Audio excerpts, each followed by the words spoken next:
There was a time when a young man came to the monastery with a heavy heart. He sat in front of me, his eyes restless, his thoughts scattered like leaves in a storm. He told me he felt anxious without reason, overwhelmed without understanding why, and tired even when he had done nothing all day. I listened quietly because I had once felt the same way. Many people believe anxiety and sadness come from the outside world. They think it is caused by circumstances, by people, by events. But over the years, I have learned something deeper. The mind, when left unguarded, can become its own storm. Anxiety often lives in the future. It asks, what if something goes wrong? What if I fail? What if I am not enough?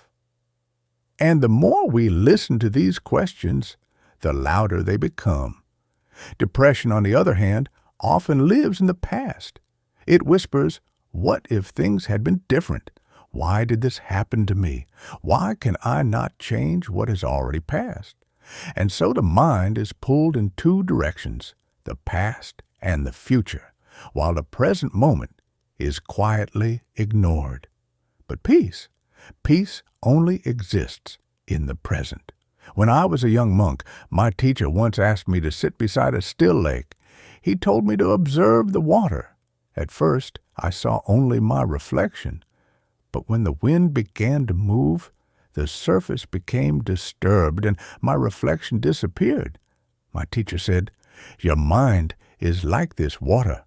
When it is calm, you see clearly. When it is disturbed, everything becomes unclear."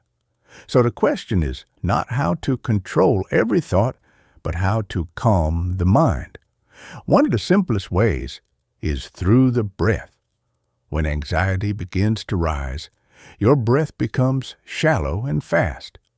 Without realizing it, your body enters a state of tension. But if you gently slow your breathing, if you take a deep breath in and a slow breath out, something begins to change. The body relaxes, and the mind slowly follows. Another lesson I learned is this: you cannot think your way out of anxiety, but you can move your way out of it. In the monastery, when the mind becomes heavy, we do not sit endlessly with our thoughts.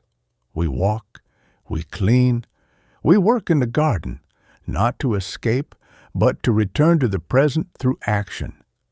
Movement brings the mind back to reality. There was a time when I felt overwhelmed by my own thoughts. No matter how much I tried to sit in silence, my mind would not rest. So my teacher gave me a simple instruction. He told me to sweep the courtyard slowly, paying attention to each movement. At first, it felt meaningless, but gradually I noticed that my thoughts began to quiet down. The simple act of movement grounded me. That is when I understood that small actions can carry great power. You do not need to solve your entire life in one moment. You only need to take care of this moment. Drink your tea slowly. Walk with awareness. Listen fully when someone speaks. These small acts of presence are like anchors that keep your mind from drifting too far into fear or regret. It is also important to be gentle with yourself. Many people become anxious because they are too harsh on their own minds. They expect perfection. They resist their emotions. But the mind, like a child, does not respond well to force. It responds to patience and understanding. When a difficult thought arises, do not fight it immediately. Simply notice it. Allow it to pass like a cloud moving across the sky. You are not your thoughts. You are the one observing them. Over time, this awareness creates space, and in that space, peace begins to grow. Remember, healing is not a sudden transformation. It is a quiet process. Some days will feel light, and others will feel heavy.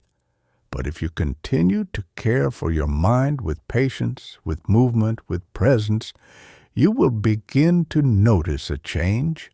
The storm will not disappear instantly, but it will become easier to sit through it without being carried away. So, if you are feeling anxious today, do not try to control everything at once. Just return to your breath. Return to this moment.